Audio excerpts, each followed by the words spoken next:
Okay, so here's the voice, and here's the video. Yeah, it stops. Yep, there we go. All right. So I'm going to get started with the class, and some of you might notice at the lower left corner of the screen there's a Windows icon, and you are correct. It is Windows. I forgot to bring my external hard drive, so there's no Linux today. Yeah, I was half joking, not half, but fully joking earlier today, and I said class dismissed because I cannot teach my class without Linux. And it's okay. I can always practice my Windows proficiency. Yep. You don't have a backup drive in your office?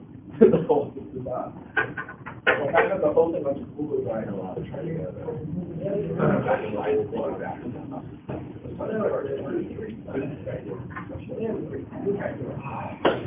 All right, so even though with a little bit of a technical difficulty, I'm still going to do the screen recording.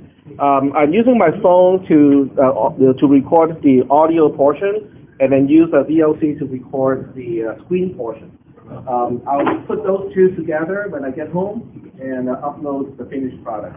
So I've done it before, to quote what's his name, Sledgehammer. Trust me, I know what I'm doing. Okay, that's his catchphrase, and then something bad happens right after that, right? Yeah. Yeah, it's too bad they had to cancel that show. I think it has to do with the police brutality case. I think that was the first police brutality case that got a lot of media attention, and that's why that show got canceled. So anyway, obviously there won't be any road taking today because I forgot to bring my bag, and so the road sheet is along with my external hard drive and stuff like that. But that's okay, it's no big deal. We'll just assume everybody is here today. I have to assign each person with a number, so we'll do it the elementary school way. 1, 2, 3. Hey, where's 4? 5.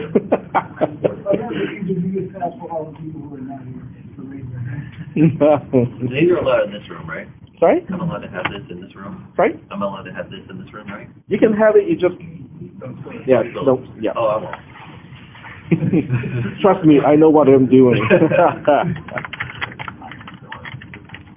All right. So what we'll do today is going to be kind of fun. You might want to take some notes because I do not have any actual written notes for this portion. But it is being recorded. Okay, so I did check with my voice recorder here, and it is. The meter thing is flipping like crazy, so I'm pretty sure it's recording something. And here we have the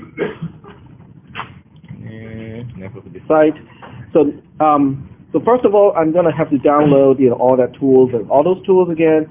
And once we are done with that, we'll go ahead and start with we'll look into the processor and figure out what is going on inside the processor. And we'll start with something that we already know and have done quite a few times already. So here's the control unit. I have to download this file first.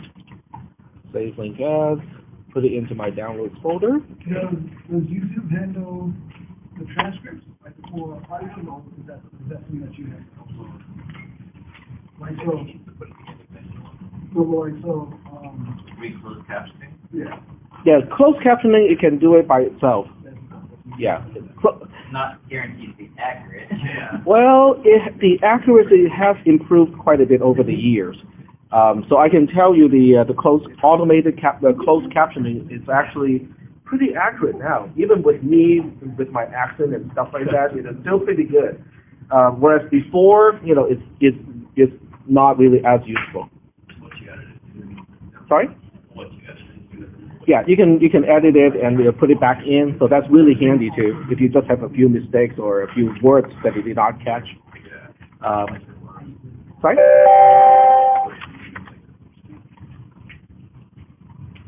So I'm going to re-download Logic Sim.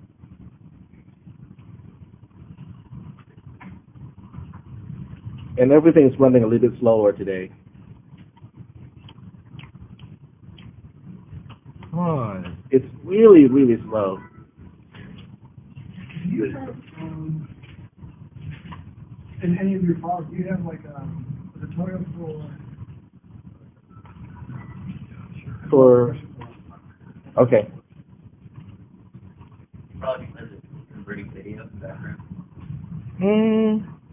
It's not that heavy duty because, the normal way I do things, it's also converting video in the background too. So I don't think it's any more heavy duty than, when I was using Linux. You can check. And what goes on at Computer Science Club from 12 to 3? Oh, just to hang out. It's there. Yeah, Okay, there we go. We got the executable. And I'm going to decompress this file.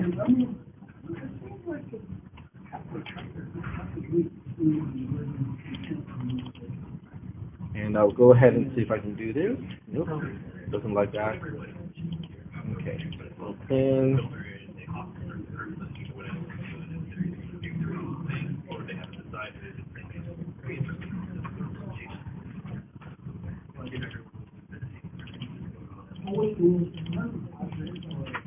There we go. Okay, so we're in business. Okay, so we are now back in Logic Sim, and this time, we're going to take a look at processor. And this is actually a functional processor. It can actually execute instructions, and I have the microcode for like 1 or 2 instructions. So, for those of you who want to play with it, you can definitely load the ROM into the microcode engine, so they can actually start to execute instructions.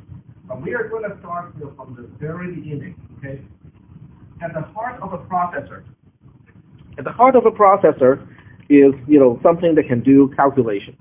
And it is this little guy here. I mean, look at this little guy, out of the entire picture. It doesn't take up that much space, right? I mean, if I zoom out, you can see how small this thing is. Well, in terms of, the schematic, other components, even though they're not really that complicated, in this picture, they're using up a lot of space. So what we'll do is we'll focus on that one little component first, and then we'll try to look at things from the outside. So this little component is called the ALU, and we have a structure for the ALU like this. So we'll go ahead and kind of bump up the font size here, bump up the magnification, and take a look at what the ALU looks like. So the ALU starts with this guy here and this guy here. That really is the heart of your entire process. So within the ALU, it has circuitry or logic, gates to perform. Guess what? Just by looking at the symbols, what do you think this thing does?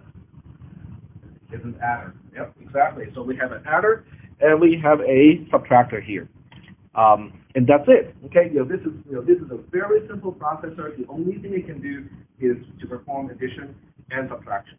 Okay. Now, because of those two, you can actually do quite a few useful things already.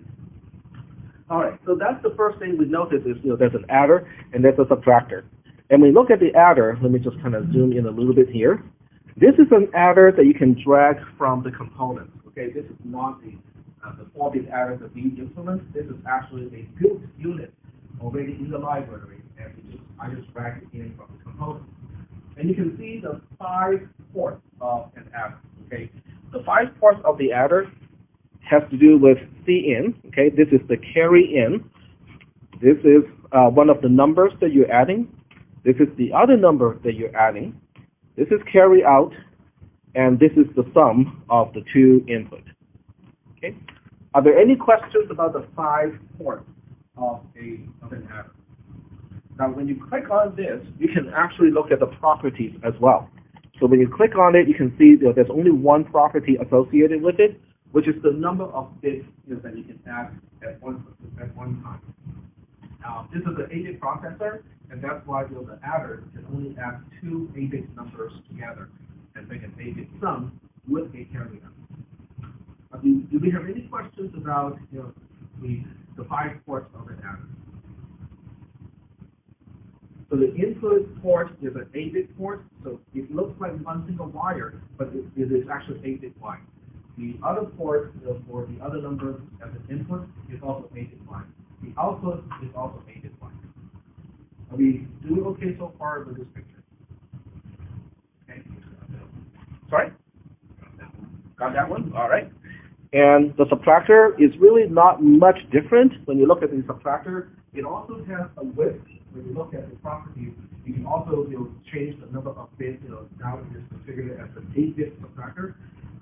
Has pretty much the same thing. It has a borrow in, which is this port here.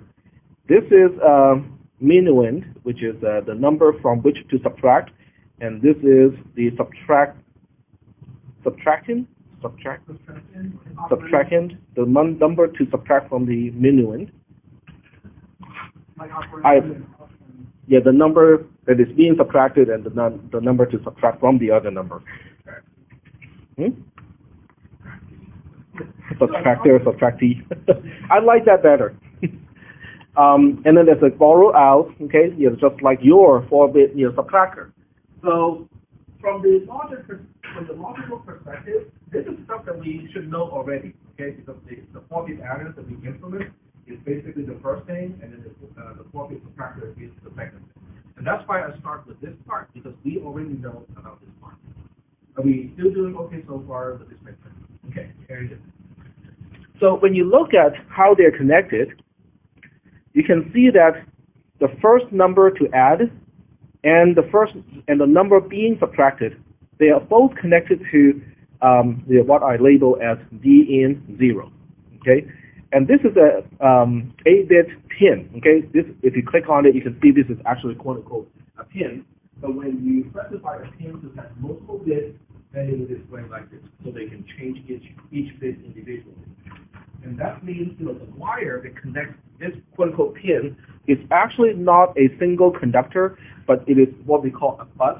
A bus is basically a bunch of parallel connectors that serve a particular purpose. They serve one single purpose.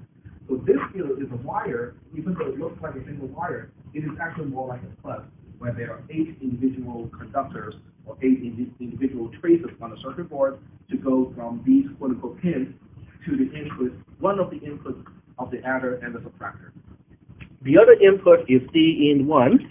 Same thing, okay, this is an 8-bit Y pin, so the wire is basically another button. And they're both connected in parallel. In other words, this number or this wire goes into the adder, goes into the subtractor. This pin, same thing, okay, except it goes into the other input of the adder and the other input of the subtractor. So right away we have a new problem here. So it seems like we are doing addition and subtraction at the same time. And the answer is yes, we are in fact doing addition and subtraction at the same time with this particular architecture. And then the obvious next question is, so what do we do with the result? Because are we getting the result of the addition and the result of the subtraction at the same time? If so, what is going to be the actual output of the ALU? And by the way, the term ALU stands for arithmetic and logic unit. Okay. All right. So in order to understand that part, we'll basically slide a little bit over to the other side. We'll just take a note here and say that the C in is the same thing. So carry in is really going to carry in of the adder and also going into the borrow in of the subtractor. Basically the same deal. And what we notice here is we have a construct called a mux. Okay, and this is a mux here, and you can see the name of it. And a mux has several ports. Okay, so I'll explain each port individually. It has, okay, the most important part is the selection port. So I'm going to hover over this, and it shows that, out here, it is the selection port, which means, I'm using 3 bits, 3 zeros and 1, in order to specify which one of the input ports is going to be connected to the output port. Okay, let me show you which side is the input and which side is the output. Most of you probably can guess already. These 8 ports are the input ports. This is the output. So if we said like 1, so 1, 0, 0, then that would tell us the second port that's being used or something like that. If it's 1, 0, 0, it is 4. Oh, I meant. So that means I meant 1, 0, 0, like this. Oh, 001. Yeah. With one F, the least significant. You're correct. With 000, it is going to connect this input to the output. If you turn this into 001, it's going to connect the second input to the output. In other words, this is a very fancy AND rate switch, okay, where N is a power of 2. And in this case, the N is 8, so it is 2 to the power of 3. And that's why we use 3 bits to specify which one of the inputs we are selecting in order to connect to the output. So there's only one output, but we can have up to 8 inputs. And this mechanism allows us to control which input gets connected to the output. First input is called 0, so that we would let us use only 3 bits instead of 4. So again, The first input gets set to 0, so we could use just 3 bits. no, each input port is actually 9-bit wide. Oh, Okay, each input is actually 9-bit wide. If I click on it, you can see it. So if I click on the mux here, you can see the data bits here is 9. Because, we have the 8 bits and then plus the carry. So carry out is a part of what is being muxed. Because, the carry bit is actually useful in a lot of the instructions. So we want to specify, are we going to look at the carry bit from the adder, or are we looking at the borrow bit of the subtractors? and we'll know how to differentiate that when. Oh, never mind. I answered that. Because they come from different paths. Yeah, I wonder. Yeah. Yep. So what about the other bits that normally didn't be connected to anything? Well, we can kind of look at it as possible homework assignments. So if I want you guys to implement something like a bit shifter, then you will basically hook up an additional unit parallel to the adder and the subtractor, so that the bit shifter will hook up to one of the inputs. So you can now select, okay, so I want a bit shift operation. So the processor will do the bit shifting and also the addition and the subtraction all at the same time. It's just that you're selecting the output of the bit shifter to the output. So that's how we can control which operations we want to perform out of a certain number of voices. Is that okay? Is that kind of explaining why we have 6 leftover connections from the input side? It's for expansion purposes. I just want to clarify. So the next, Cameron, you said that you actually wouldn't have a subtractor that it would do for subtraction it wouldn't use subtractor instead of we wouldn't engage it as a subtractor. No, I think they are actual subtractors. It's faster to do a dedicated subtractor than having to do a 2's complement first and then do a subtractor.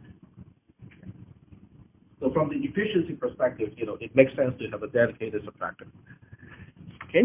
Okay, so questions? Yep. Multiplexer. Yeah, a mux stands for a multiplexer. So the full name is multiplexer. So it's MUX for multiplex. Right?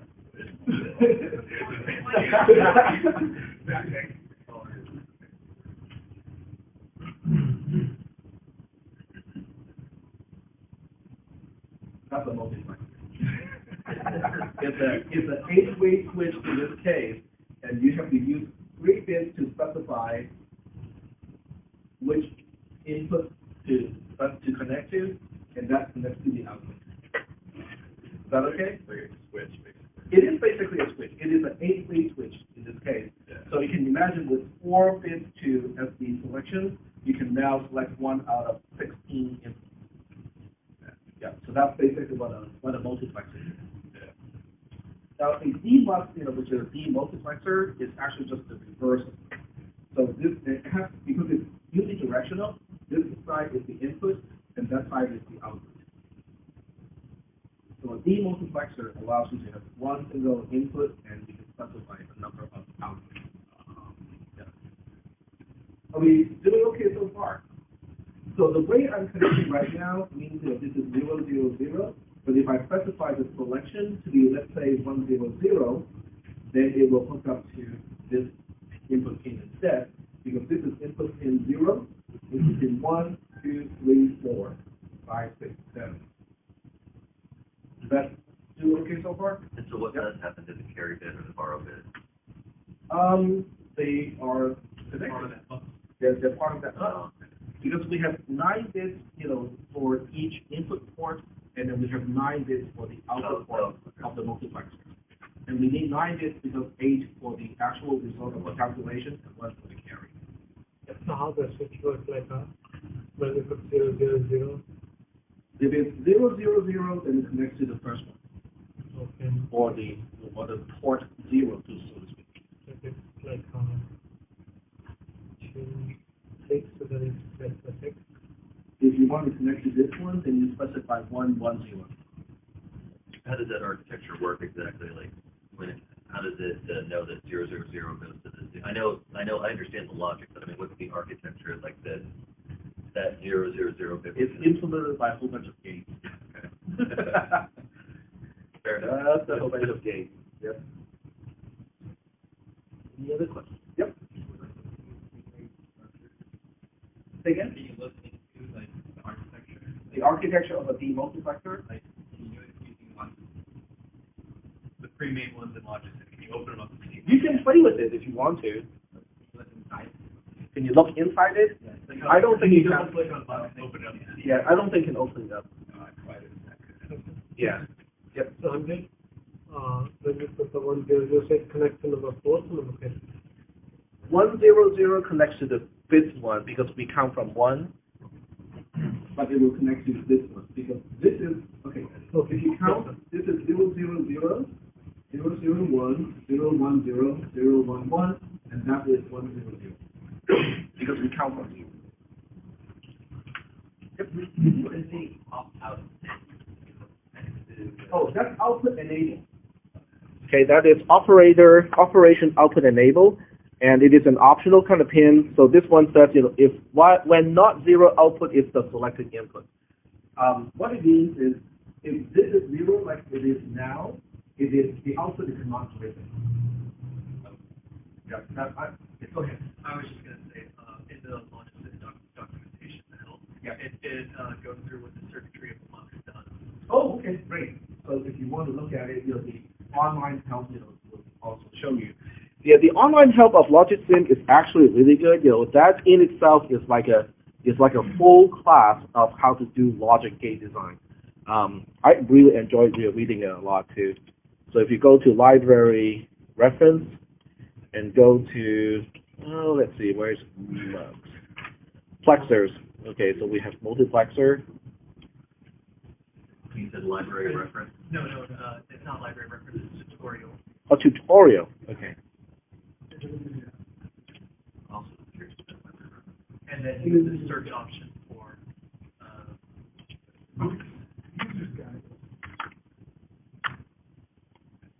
Okay, creating circuits using sub-circuits. Okay, that's it.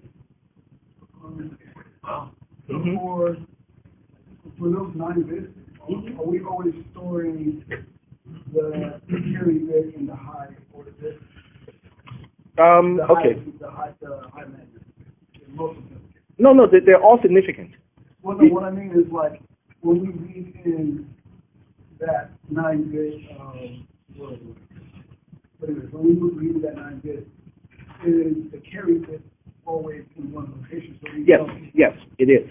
Okay, let me just kind of magnify this portion because this is actually how you specify how a bus is constructed. Okay, so I'll just kind of focus on the adder because the subtractor is usually the same thing. So the output of the adder, this part here, will specify 8 bits. It's actually a port that has 8 individual bits. And this is one single bit because the carry bit only needs one single wire. So what we have here is a splitter. This is called a splitter, but it's actually going to go in the opposite way. It is a merger more than a splitter in this case. So with a merger, we can basically specify, okay, logically, how many components do we want to break it up into? In this case, I'm only breaking it up into 2 logical components. The first logical component itself has 8 bits, accounted for bit 0 to bit 7 of the overall 9 wire of the output. And then the 9 is the last wire, is the one that is connected to the carry. So when when you look at this wire right here, that is 8 wire. So when you look at this wire, it is 9 wire. With the least significant 8 is being the actual output of the adder, and then bit 8 being the carry in this case. And it works the same way down there. Exactly, but the subtractor, it is quote unquote a borrowed bit, but it's, we map it, we look at it as the carry bit in most cases. Great, very good question. Any other questions about the diagram up to this point? Now, there's one thing that I also want to explain, what is the output enable, which is this pin here. So this pin is really useful because what it does is it gives us the ability to say, oh, if something else is going to be driving the data output pin, we'll make this mux shut up and not to drive it at all. Now that requires a little bit of explanation because what is driving? Okay, because most people only understand electrically there's a high and a low, right? Okay, high, low, and what is not driving? That's the question. Okay. So one way to imagine this is to look at, I usually have a pretty good analogy, and okay, so you look at a wire, okay? Driving. Yeah, driving high, driving low versus not driving at all. Okay, so trying to think of an example, where it makes sense to.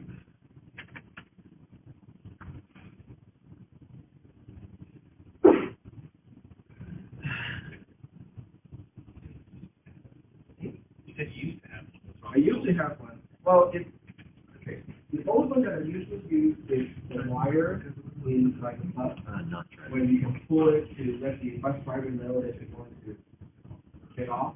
But that one, only most people just pull it one way, so it doesn't really have to drive in one versus driving in zero. So it's not really that good of an analogy. So it's more like, this is it. So we have a very weak spring, okay, attached to an indicator of some kind, and then another really weak spring at the bottom here, okay?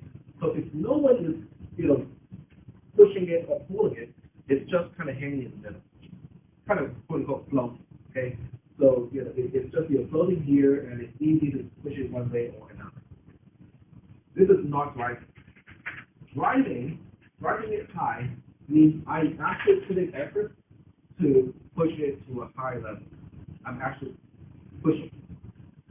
Driving it low is actually pushing it down, okay? And that's driving it low. Are we doing okay so far? No effort, as opposed to pushing it up or pushing it down. So this is driving high, driving into a 1. This is driving low, driving into a 0. And this one is the tri-state thing called X, which is not driving at all. It's not specified. Nobody is actually doing anything with this indicator. Are we doing okay so far with it? So why do we need to have that option? Why don't we just always drive it high or drive it low? Well, this bus here, okay, is actually being shared with other components of the processor. So sometimes you're not doing any calculation. Sometimes you're just copying the content of one memory location to a register. But it goes through the same mechanism. So that's why, when you're not doing calculations, you want this output not to be driving so that somebody else can be driving it. Is that making sense? Kind of? Okay. Because looking at just this picture, you're not going to see why, we have the option of turning off the driving. So it's not going to drive anything. Okay? Yes, go ahead. When you say the word drive, you mean just making it run. It means electrically connecting it to either the high rail or electrically connecting it to the low rail, as opposed to not connecting to each other. Okay, look at this. Look at this picture here. So we have a high rail to a high low rail. This is a low rail, which is ground to we have this line here, okay, which is in the middle. And we have a switch here and a switch here. So in this current state, it is not driven. It is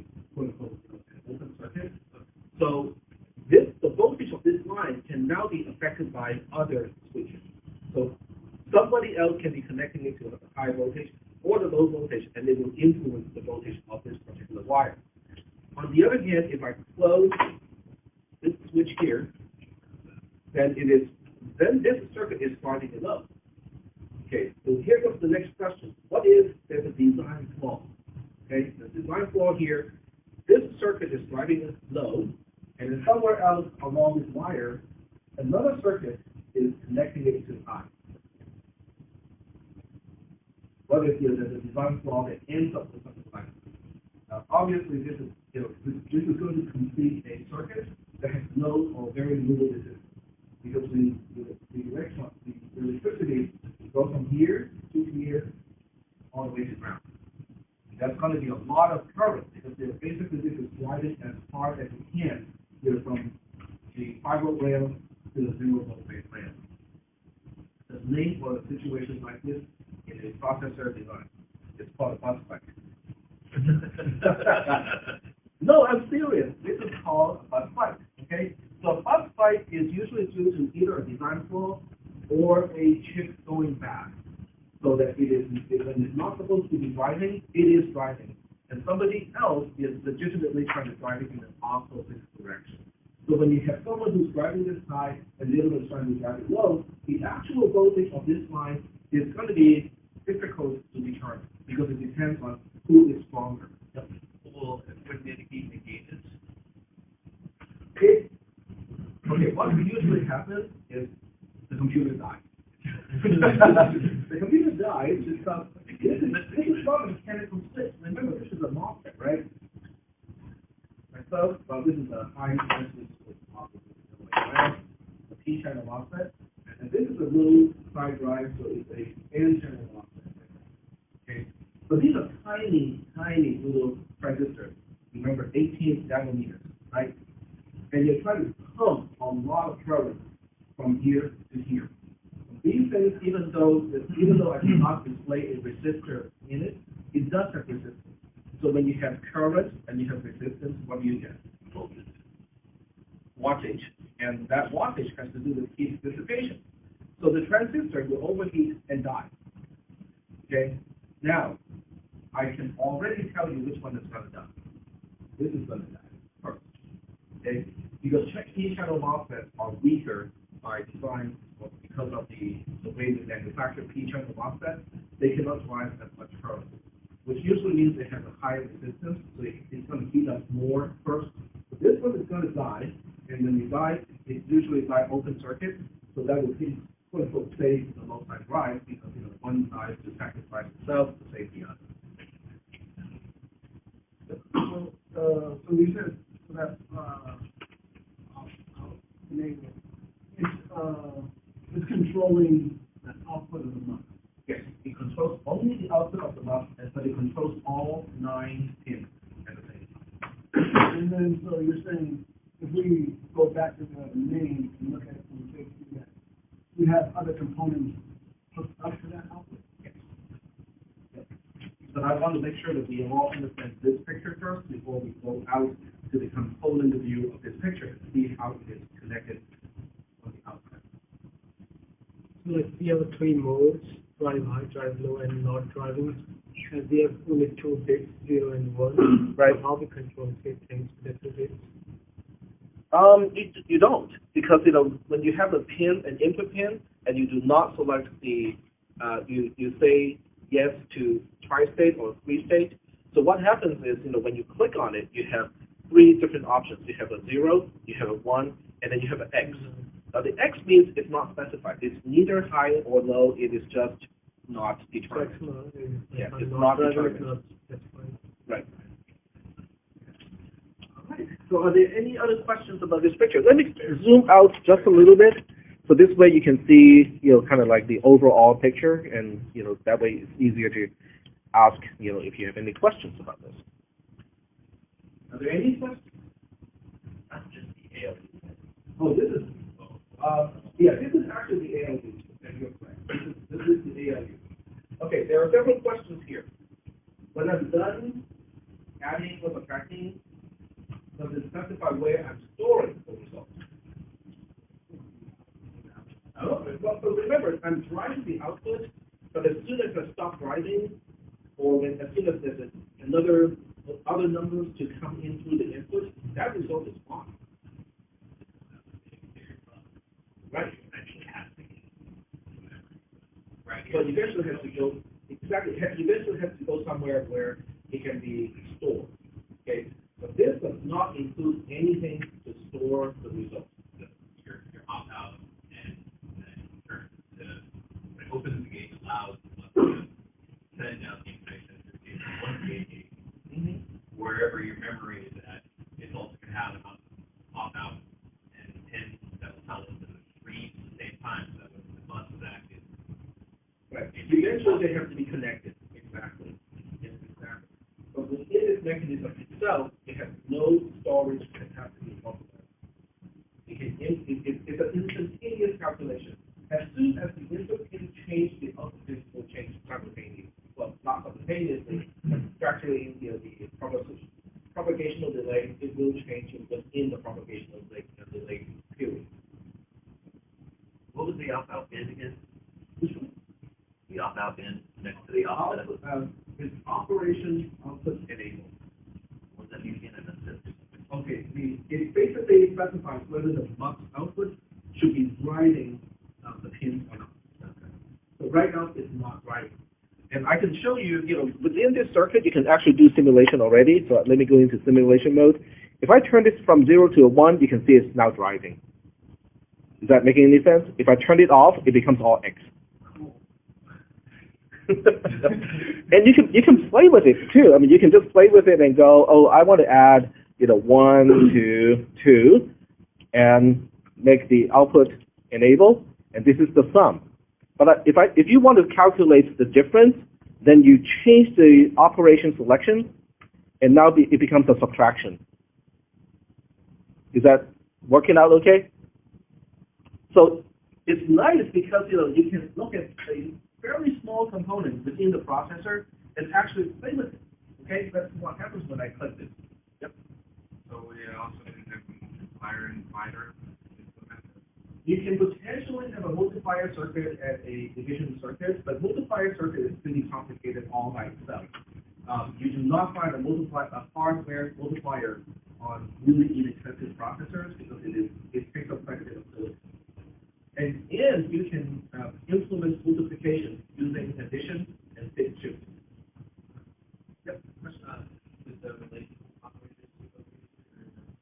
Relational operators, meaning less than, greater than, equal to? That is a very good question. Okay, the answer is yes. Well, the answer is yes and no. We already have that here. Because in order to find out which number is larger and which number is smaller, we can perform a subtraction. Now, but after the subtraction, we've got something to do. Okay, so this circuit does not have all the sub-circuitry necessary, but we can at least tell for unsigned numbers, we can actually tell which one is larger because of the borrowing. So we'll get to that part, when we get to actual assembly language programming. But right now, we're just kind of having a very simplistic processor at this point to just kind of look at, okay, overall speaking, as far as major components are concerned, how do we make the processor? But that's a very good question. We will definitely address that question later in this semester. Yep, go ahead. Yep. We always enable that when operating out now in the time, we turn that off or this is no output. If you turn that to zero. If you turn what to zero? Output here. Okay, if you turn it to 0, then we're not driving the output. Yeah, so there is no output. No, the output is now doing this. It's like, not driving high, not driving low, then somebody can now drive that to change the state of those things. Sorry? Is that still working or is it working? Is it still working or is it turned off? Right now, the output is disabled. So it is not driving. In other words, we are basically in a situation like this. You have a pin here that is not connected to the high voltage rail nor the low voltage rail. So there's somebody else, somewhere else, can now drive it high or driving low. So I understand what driving high and driving low there means, but what does it mean to necessarily terms of this output? Does it mean it's going to get displayed somewhere else? Like, what exactly do you mean? I understand driving high, driving low there, but I'm kind of confused what it means here. What it means here? Yeah. Okay, when I'm not driving, like right now, okay, let me just kind of zoom into that part. Like right now when I'm not driving it, that means, whatever physical wire, whatever physical trace is connected to the output of this mux, something else can now specify the voltage because I am not specifying anything. Okay. It's kind of like, when you have a class, okay, the class is a really kind of good analogy because it is a common carrier, okay, it's kind of like an Ethernet where you have, everything connected electrically to the same wire. And in this case, if you have only one thing to talk on the bus at a time, that's no problem, right? But when you start to have more than one thing trying to talk at the same time, then you can potentially end up with a situation that I just displayed here. One is trying to drive high, the other one is trying to drive low, and you end up with, the chip will die, basically. Something is going to die. So basically it says we can determine if this wire uses it or some other wire outside gets to something else is going to drive or specify the voltage of this wire. Okay. Because electrically there's only one wire, but it's connected to multiple components that can specify the voltage of that particular trace. So if you turn on the other back at the same time, it won't work. Without the mux, it would have a problem. Yeah. But the mux itself is already disconnecting or separating the output from the adder from the subtractor. Because remember, the mux looks like this, right? So the wire can only hook up to either the adder output or the subtractor output. Yeah. But between the adder and the subtractor, there's no path to connect those two together. Yep. So that's why the mux is really useful in this case, because it allows us to select, okay, what operations do you want to perform? Well, in reality, all operations are performed at the same time. Yeah. You're just selecting which one becomes the output. So if you turn all the numbers on, If you turn it all on, it will select the last one, which is currently not connected to anything. Yeah, so if you turn this into all one, and you turn this on, it's still going to be X's because we don't have anything hooked up to this wire. oh, But if you turn it all off, then we'll be specifying the input from here, and it becomes the output of the adder. and then 1, 0, the third one. The third one is going to be 0, 1, 0, correct, which is currently not hooked up to anything. So the ALU can be expanded at this point to support 6 additional operations. Yeah. So any other questions about the ALU all by itself? That's really, let's go ahead. Oh, no. If you were to expand it with 6 other operations, would that make it a much better processor? Well, I would probably add, like bit shifting, ability, so that you can do division and multiplication. Okay. Yeah. So there are certain operations, that cannot be done with just subtraction and addition.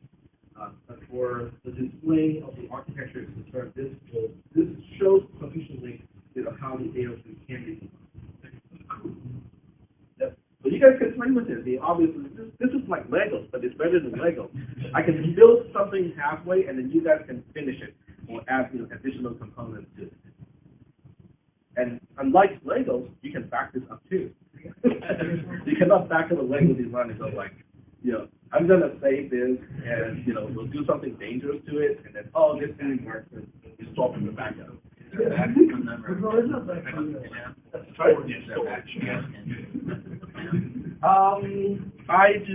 remember. So if you select a mux, you can tell. So you can look at this. 5 is the maximum. So with this particular tool, they only let you specify it's 5 selection bits. Okay. So it only allows you to specify 5 selection bits, which means you can select 1 out of 32 possible.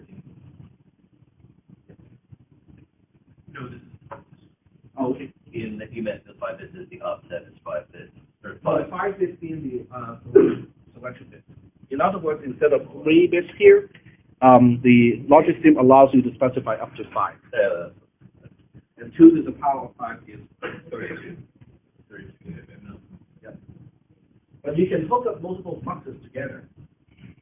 You can have like two levels of muxes, and if you max out each level to the 32, then you can have 32 times 32, which is whatever. I think that's 1024.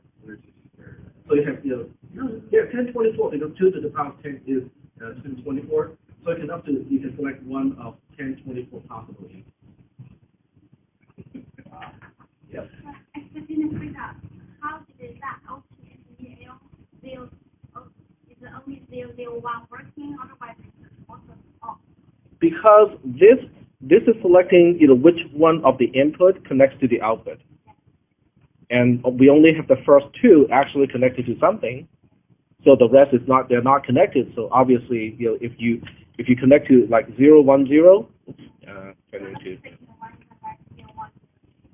then it's not connected to anything because we are specifying, okay, whatever is here will output it, but I'm not connecting anything there.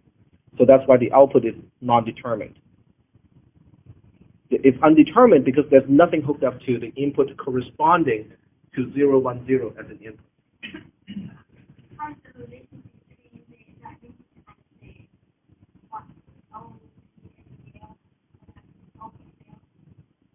Output operation selection. That's operation select. What's the relationship? Is the only 001 working? Okay, look at it this way.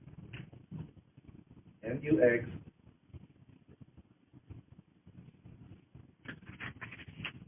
and then the output is this side. I think if you do the demonstration, show like right now, so if you change it back to like 00, it's going to give us the addition. Yep. And the Yep, just like that. 001 will give us the subtraction. Yep. And I did that already. I did it earlier. Yep. But it's kind of like this. Output selection is kind of like the index into quote unquote an array. But the array is actually the input. So if I want to be specific, this is mux input is quote unquote the array. You use the operation selection as the index, and whatever you select becomes the actual output of the mux here. Turn off on it, kind of clear the. It just connects to a different input. Yeah, it's a switch to turn it. Exactly. Does it have to do that? What they have to do, like, Yeah. Every time you change the mux selector, you have to put it on circuit turn off and on. Kind of clear it. it doesn't clear anything. It really just, Yeah. switches to whatever you're selecting. So just switch to the. Right.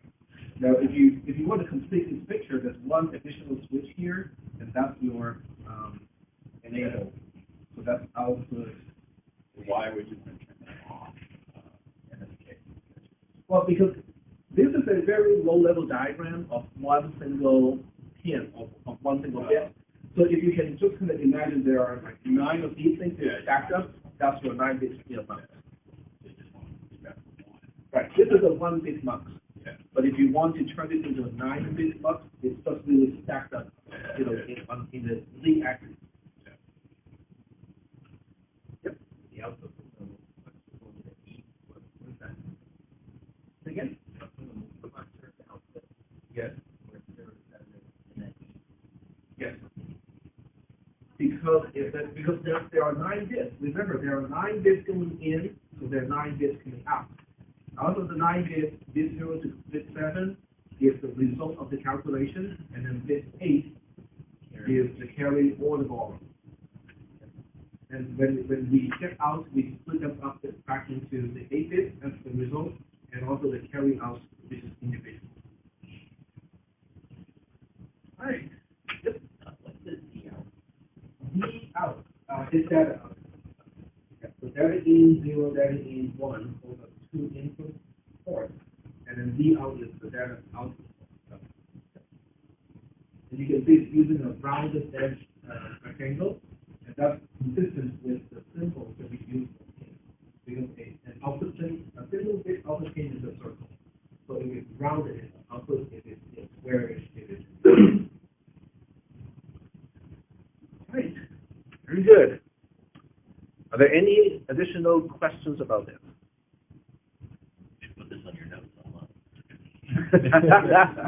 That's a lot of typing and writing. Besides, it's hard to explain it without the interaction because, the moment you guys, saw me do this, I think, that really just kind of click in. It's like, oh, okay, so that is just, selecting which input connects to the output, or something like this. It is already driving the output. It's taking the subtractor output to drive the output, and the moment I do this, turn off the output selection, and everything just kind of went off. That, is just, that really just explains what is the output enable pin doing, which is actually selecting, which is closing or opening this switch here. If it's opening this switch, then the output is not driven by whatever is connected on the other side. But if you close this switch, then the output is now connected to whatever is driving the input. Right. Any other questions about this? So what would be the point then of that? If we have all of these inputs set up, why would we want to exclude them from the output at some point? Because this is one of the many components inside the processor, and that particular these pins here eventually connect to something else that can be driven by multiple sources. So we want to be able to shut up so that somebody else can drive that. Okay. Yep. And hardware sometimes misidentify an indeterminate state as a higher load. Right. So in other words, when this is indeterminate, you better make sure nobody is trying to read the state of the bus at the time. It is okay for it to be floating. In other words, when it's floating like this, it is the way semiconductor works is kind of funny. Okay, this is definitely a little bit out of the scope of this talk, but since you asked that question, it does relate to what this has to do. So it has two thresholds. Okay, so when you look at the voltage, it has two thresholds. Anything above this is registered as a 1. Anything that is below this is registered as a 0. But what about stuff in between? What about this, the voltage right here? It can be interpreted either way. In other words, whatever is reading the state of this little thing here, this indicator, can one moment look at this and say, oh, this is a 0, and the next moment look at this and say, oh, that's a 1. Because it cannot, it's not crossing the threshold to say this is a 1 for sure, or crossing this threshold to say it's a 0 for sure. So when it's in between, you can have what we call bouncing, and it has to do with whatever is reading this signal can be interpreted either way, and that's not the thing. So you definitely don't want anything to interpret this particular voltage as 0 or 1 because it will bounce between a 0 or 1, and it's not predictable what it's going to do. All right. So let's take a look back at the main circuit and find out how this is all connected. So in the main circuit, this is it. we just looked at that. Okay. So all right. Wow. Okay. So what is going on here? Let's take a look at the input first. Okay. And the input to this is one wire. Okay. One of the input is this port here, and you can actually see this is D in 1 and this is D in 0. So D in 1, one way to connect to this wire is coming from the registers. Okay. So I'll let you guys take a look at the register bank later on. The other way to hook up to this wire is through a gate like this, okay, that's called a buffer, and it is going through this to the data pin of the, well, no, this is not RAM. This is actually the microcode ROM, okay? This part here, that is RAM. You're right. The ROM is the other part. Okay, I stand corrected. This is actually the output of the data pin of RAM. So that means this wire. Let me just kind of click on the wire that I'm talking about here. This wire, which can be connected to, this one. Okay, this is the in. This is the out. Okay. So there we go. So this is the out from the ALU, and it is connected. The other part of this mux, remember this is just a mux, it selects one of the two, can be connected to the memory. And together, they have a way to go. They can go into the register bank.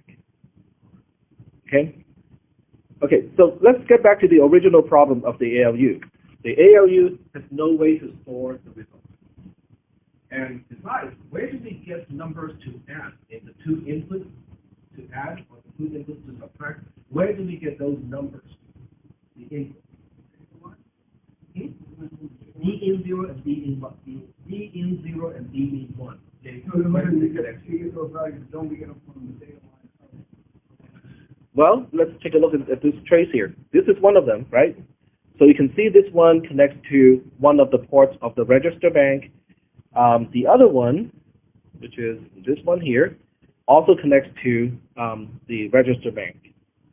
Okay. All right. So the next thing we want to do is to say, okay, so apparently we can do a lot of stuff with the registers. And if you look at the output of the ALU, which is this wire here, it can go through a MUX, but the output of the MUX also goes back into the register bank. So apparently, just by looking at the path between the register bank and the ALU, we can get the numbers to add or the numbers to subtract from registers. And we can also store the result of addition and the result of subtraction back into the registers. Okay, so we'll go ahead and take a look at the register bank first. So the register bank by itself is also a subcircuitry. It looks kind of like this, okay? And we'll go ahead and take a look at the overall picture. So when you look at the overall picture, it has the ports that we were just talking about. This is register input. This is register input selector. This is register output 0 and register output 1. In other words, there's only one input port. In other words, given any time, you can update one of the four registers. But they have two register outputs, which means out of the four registers, you can select one. You can select up to two as the output. You can select the same one as the output as both outputs. Okay. Yep, and they're 8-bit wide. And they're 8-bit wide. The registers are 8-bit wide. All right, so we'll focus on one single register for the time being. So we'll go ahead and zoom in and look at a single register, like this one here. And I label the registers A, B, C, D, really just, because I use A, B, C, D in the alphabet to label the registers. So this is register, quote unquote, register A. When you look at register A, the properties have the number of data bits, and since I'm designing an 8-bit processor, the registers are only 8-bit wide. The trigger is rising edge, and it has to do with this little pin here that has a little wedge. It means, on the rising edge, the register will update to whatever the input or the D pins are specifying. It is always going to output. So the Q port is, yeah, go ahead. No, I just wanted that when you talk about the rising edge, that was in between Not exactly. A rising edge means, during the rising edge right here, it will actually do the update of the content of the register. and that's referring to. Yes, it refers to the clock. Yep, exactly. It has the enable pin when 0 clock trigger are ineffective. In other words, it will completely ignore the clock. Now, it is very important because the clock line, okay, let's take a look at the clock line of all four registers. And you guys can tell me what you observe. Okay. The clock line is this one, the one with the little triangle. So if you look at the clock line of register A, register B, register C, and register D, what do you see? They're all connected to the same wire. Okay? They're all connected to the same wire. So that means, hey, if I do not have any additional control, when there's a rising edge on that clock, then all four registers will update at the same time. Well, is that a bad thing? Well, let's take a look at the D port, which is the input port. That's the port that serves as the input to specify the new content of the registers. The D port is connected here to a demux, or it's a so it's a decoder, which is kind of like a demux. It separates the signal, into the branches. So in this case, you can look at the D port. No, I take it back. Never mind. The D ports are all connected to here. Okay, you guys see all that stuff? Okay. So the input port of all 4 registers are connected together. In other words, bit 0 of port D of all 4 registers are electrically connected to a single node. Or bit 1 connected to the single node, and so on. So that is, if I do not have any additional way to specify which register should pay attention to the clock line, every time I have a rising clock, all 4 registers will get updated at the same time to the same content. Well, if they're always updated to the same content, why do I need 4? So they can vote, but if I wanted to vote, I would use 3 instead of 4. This is the way it's done. Yeah. Well, aren't there outputs wired differently into the MUX2s, and so that's... Well, the way I can do this, the way I can say, okay, only you need to be updated, has to do with this pin here. This is the enable pin. Do you guys still remember the enable pin of brand chips? It is known as the chip select pin, okay, or just the select pin. This enable pin is exactly the same thing. So unless the enable pin of a register is a 1, it does not pay attention to the input at all. It doesn't pay attention to the D port, it doesn't pay attention to the clock line. It just says, okay, you're not talking to me. No. Okay? But on the other hand, if the enable port is a 1, then the register is going to pay attention to the clock line as well as the data, the input line. So in that case, when the enable is a 1, you specify the content to the D port, and then you have rising clock edge of the clock pin, then the content of the register gets updated. Okay? And we can test it too. Okay, so the beauty of this is we can actually play with this and say, oh, what's going to happen when I do something like that? Okay, so the first thing we want to do is to make sure everybody is turned off. Okay, so we are not going to do anything. And this is the clock line. It is already a 0, so that's good.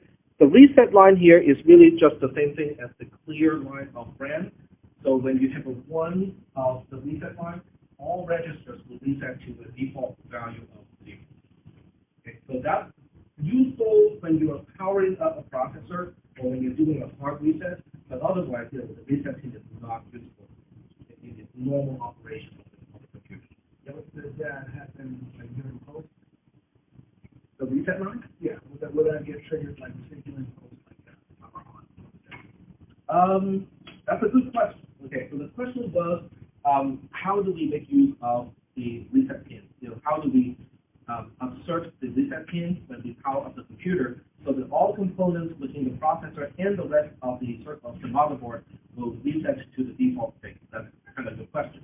That's a very good question. It's done by what we call a supervisor chip. That is a very small, chip, of the entire motherboard. What that chip does is it has one input that is a, manual reset, pin. So if you assert that pin, it will reset the rest of the circuit. But it also monitors the voltage of VCC, or the main voltage of your processor, and it can detect. Most of these are programmable too, so it can program the voltage that it will start to consider as a dangerous voltage, a certain threshold. So if all the logic parts are okay, let's say this is a really old computer and it requires quote unquote 5 volts to operate. So in the specification, this is the threshold, right? So you want the rail to be at least at this voltage in order to operate safely.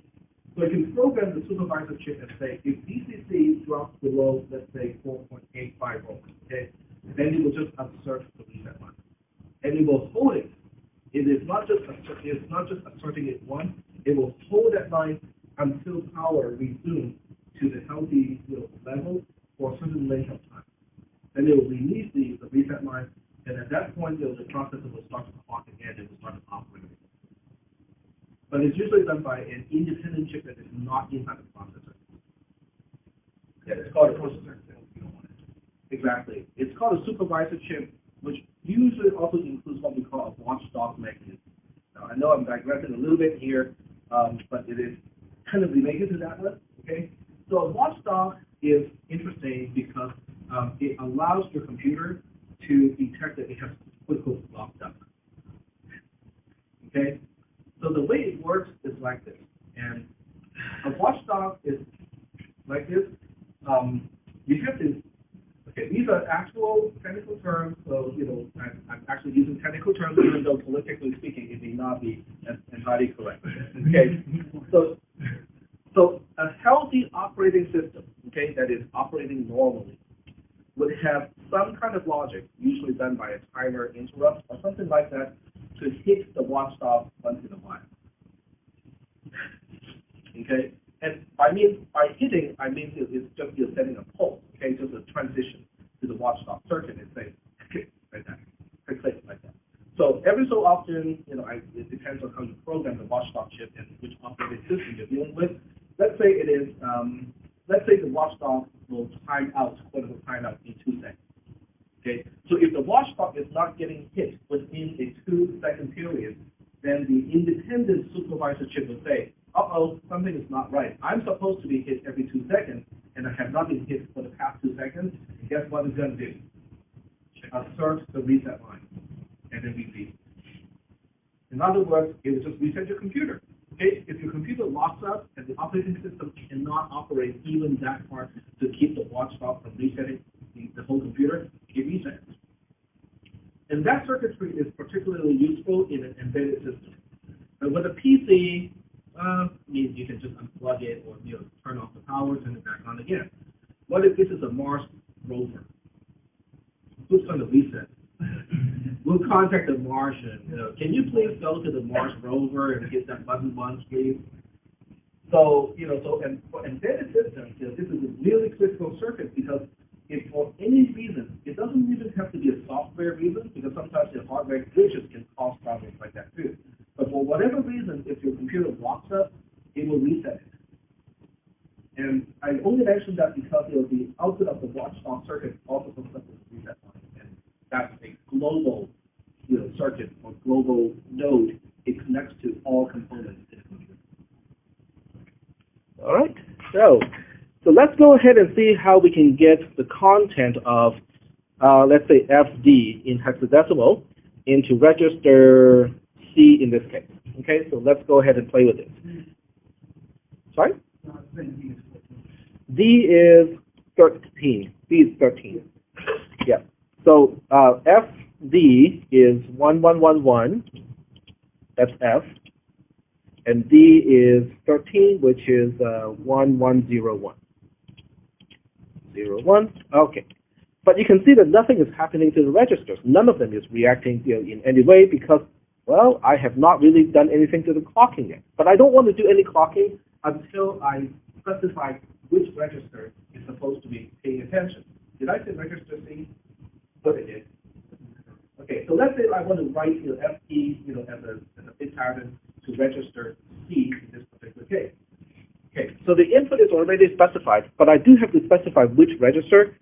This is really kind of the same thing as the select bit of the ALU, except this one is only 2-bit wide. I can select, it's a decoder, which is slightly different from a DMUX, because it is not connecting some kind of input to the output. It is simply saying, okay, which output needs to be a 1. That's what it's going to do. Okay. In other words, you can kind of say that it is implicitly you connecting a 1 to the potential output.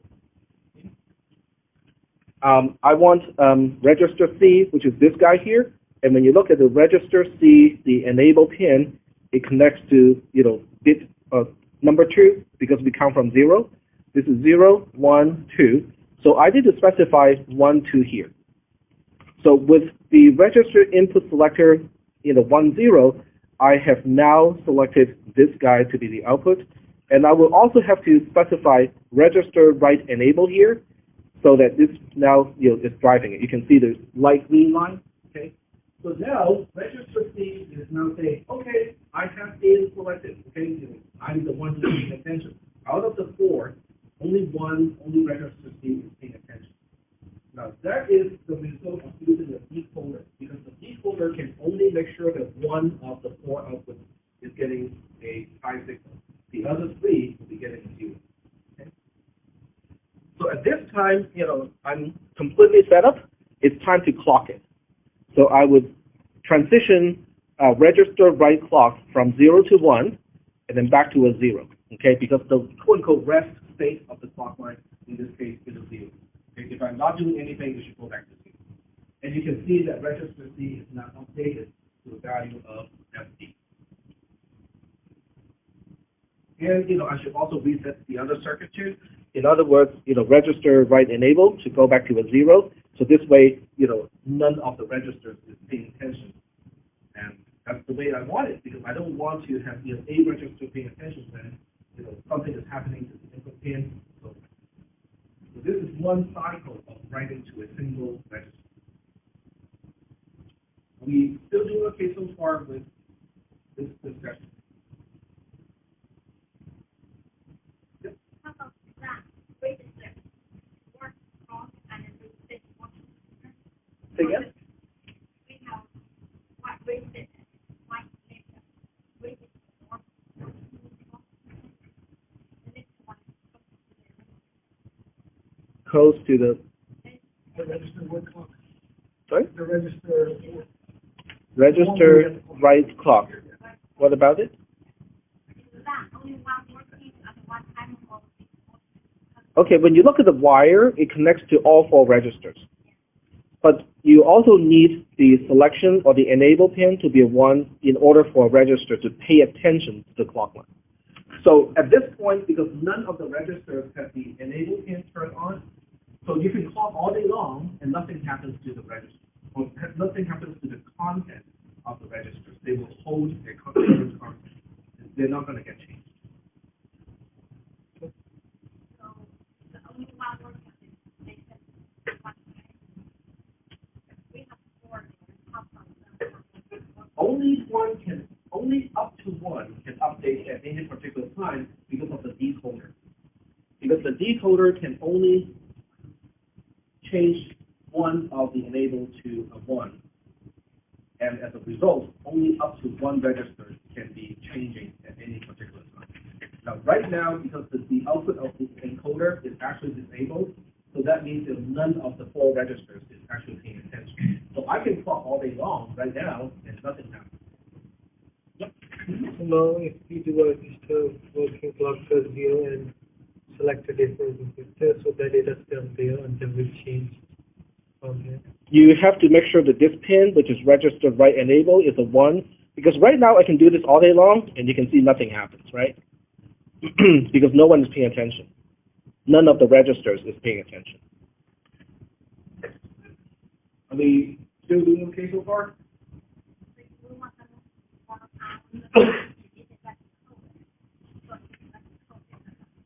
The decoder is, as I said, the decoder is kind of like a demux or demultiplexer with a default of 1 connected to the input.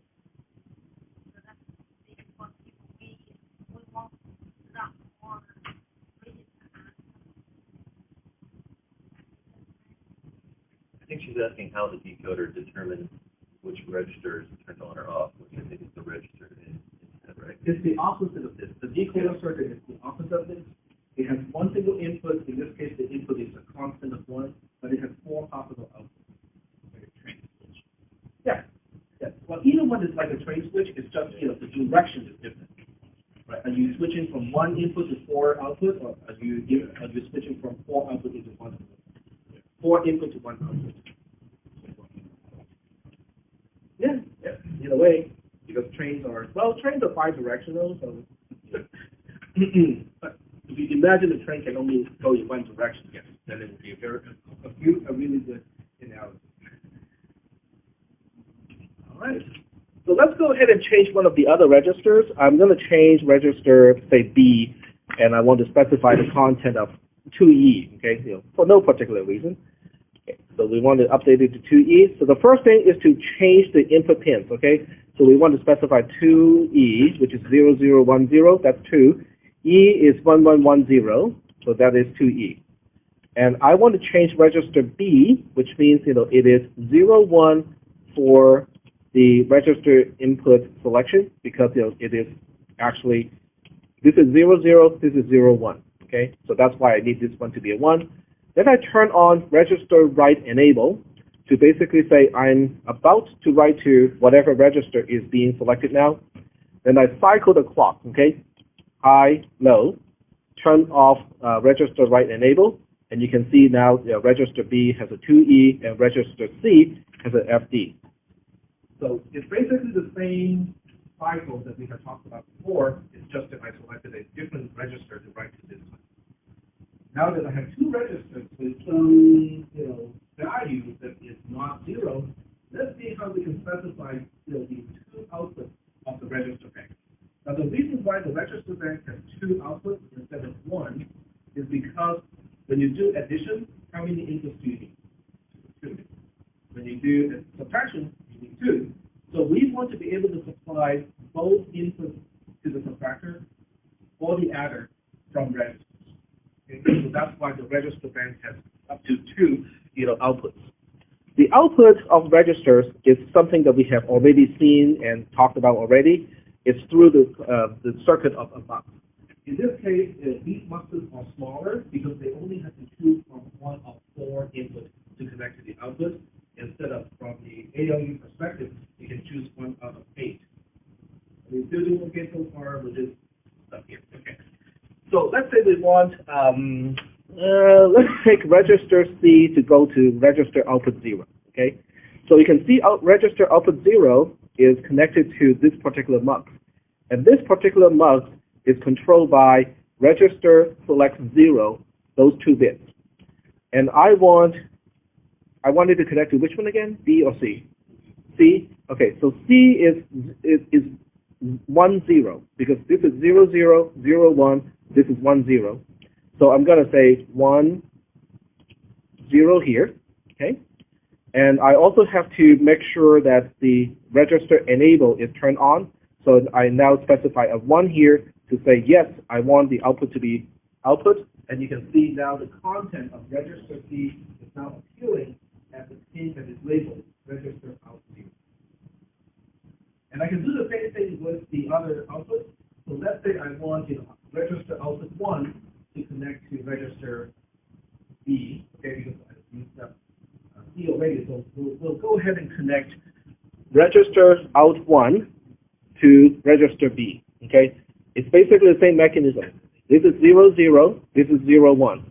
So register select 1 is going to be a 0, 0, 1, and I have to turn on the enable here. So now the output or the content of register B is now connected to the port or the pins register output 1. So these are the mechanisms that I can control the register bank. I can overwrite the content of a particular register, but I can only overwrite one register at a time. So I can, when I need the content of the registers, I can output 2 registers at the same time. Okay? Now here's the question: can I output the same register to both pins, both outputs? Yes. The answer is yes. Okay, because it's easy, right? You can just, if I want to connect register B to both of the outputs, then I just have to change this one to 0, 1, and now they're both connected to register B. Which is needed sometimes, because if you want to add register B to register B, which is just doubling the value of register B, this is how you can specify the input. That's not a mosquito. Mosquito bug. Yeah. But they're definitely good size. Yeah, that's a small one. Right. So are there any questions about the circuitry of the register bank itself? No? Okay, so we have mechanisms to write to a register. We have mechanisms to take the content of a register and make it appear to the output. Okay, so that's good. This is great because that means now we with the other type of control circuit, now we can feed the output of the registers into the input of the ALU, and then take the output of the ALU and put it back into the input of the registers, and by toggling the enable, the clocks, and stuff like that, right sequence, we can now just add, subtract, and store the results back into the register. Great. What about the memory? What about the memory? Because without access to the memory, we really cannot do much, right? Okay, so the next focus, we are running out of time today, but the next focus is going to be memory, which is this particular thing here. Okay, so we want to look at the mechanism of how is memory connected to the processor. Okay, because eventually, okay, not eventually, but initially, you're going to read from memory to get something into the registers to begin with, right? And after all the processing, how many registers do we have again? 4. Okay, then you can say, but heck, this is your Windows processor, and that's why one has 4 8-bit processors, that's 4 8-bit registers. Okay, let's look at the Intel architecture. How many registers do they have? 8, possibly 16, depending on how which ones you count in. Okay, let's say 16. Okay, so with 16 registers, can you do a lot of complicated computations and stuff like that? The width is only determining how big of a number you can deal with. But since you cannot really break a big register into really small parts and use it independently, it's not going to help. Okay, so 16 registers is obviously not enough. Okay, because you just have to compare how much memory you have with a regular normal computer system. These days it's what, 2, 4 gigs, something like that.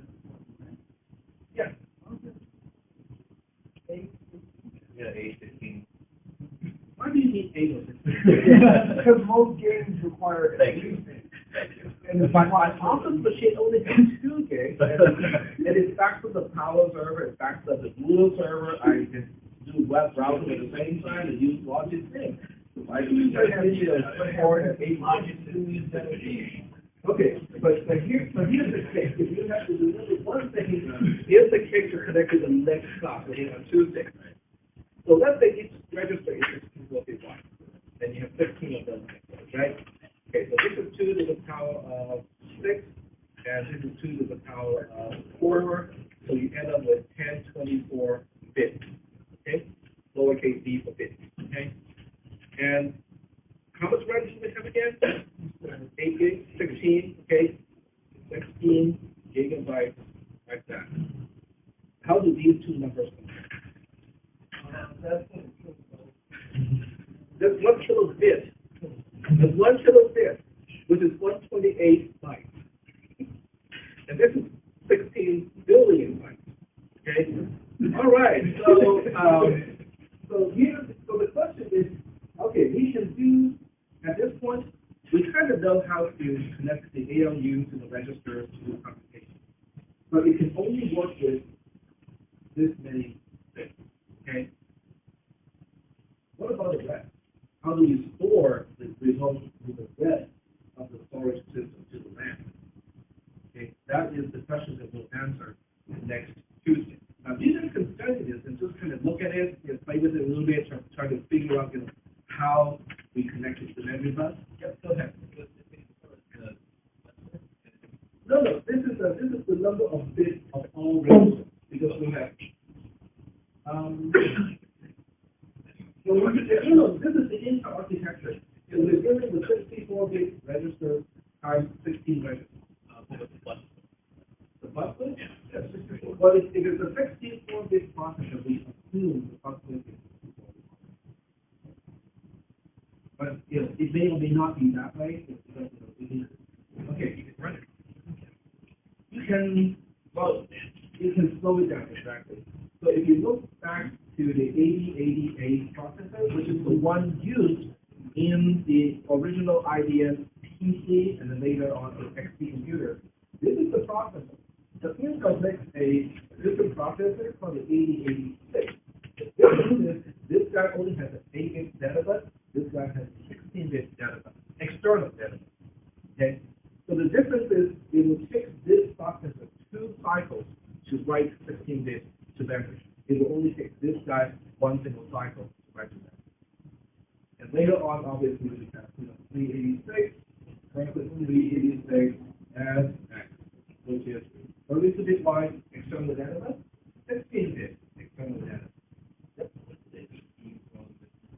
Sorry?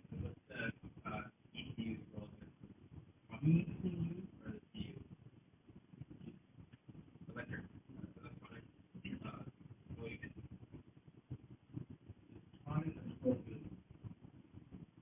I have not heard of that term in the context of a computer. The only, okay, I know ECU only as engine control unit of a car. But I have not heard of ECU in the context of a process. 300, my teacher said in the CPU there's two components, ALU and ECU.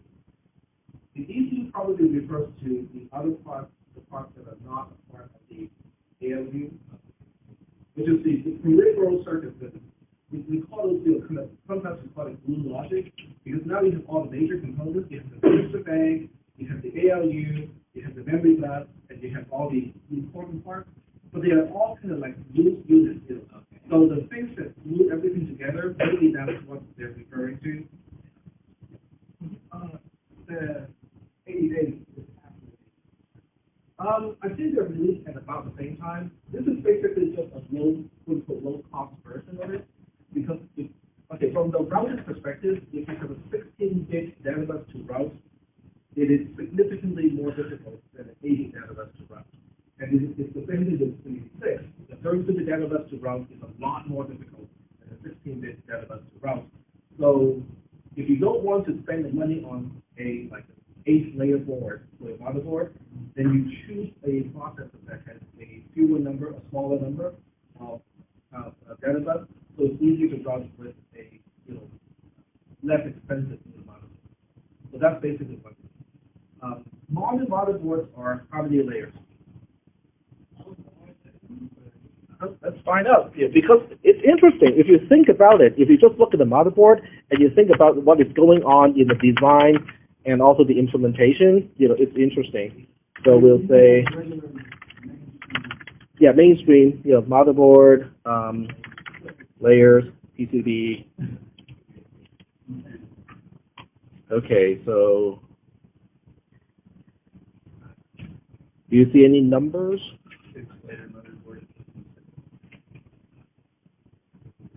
That's 2010. I think the modern ones are more than 6. They're more than 6 layers. Yeah, they're probably 8 layers or even more. Okay, so when you look at the motherboard, it is not really just having traces on the top and the bottom layer. 8-layer circuit board means it is a sandwich, and it's a big sandwich. Okay, it means your motherboard is made out of layers of what we call fiberglass or FR4 material. So 1, 2, 3, 4, 5, 6, 7. Okay, so with 7 substrate or 7 layers, you have 8 routable layers. So this is one copper insulator, copper insulator, copper insulator, and so on. So you have copper sandwiched between insulating fiberglass material. And when you route the board, okay, we have constructs called via, VIA, okay, and the via is basically you drill a hole and then you insert a copper tube, very little small copper tube, and then you cover that thing, so that you can connect electrical signals from the top layer to the second one. And from here, we can also specify to punch through a few layers if you need to. So now we can connect the electrical signal from here all the way down to the bottom one, and then you can connect here, here, and like that. So it is complicated because now you have the manufacturing is not easy because you have to put in all those little copper tubes, within each layer, and they all have to align perfectly in order for this to work. If you whack the circuit board, chances are you might whack and break one of the traces because the traces are really, really thin as well. And that's basic, and that's the thickness of the entire motherboard. So if you think about it, okay, if you go home and look laying around, and you just look at it and go like, wow, it is really quite amazing they can do something like this. But if you think about this, and you have to do it by hand, do all the routing by hand, forget it. I have done 2-layer boards and routing by hand, and anything beyond that is really, it gets much more difficult. If you like to solve puzzles, you might like doing this for the first 20 seconds. After the first 20 seconds, it's like, okay, where's the auto router? I want to just push that button. Yep. So I think that's probably a good point to stop with today's stuff. I will go to the lab, in case you guys want to play with the logic sim processor, and I can show you guys, how basically, how overall, how things work in the simulator. Yep. Do you have any schedule for an exam or test? The test is in about week 6 or so. Yeah, so it's like, I think 3 weeks out from here. Okay, so 3 more weeks. 2 to 3 more. Yeah. That's fine, because Yeah, I always give you guys a practice test first. So after 1 week after the practice, you get the view. are you specified in your schedule? It's like after 3 weeks will be already passed for 3 weeks. Say again? So in our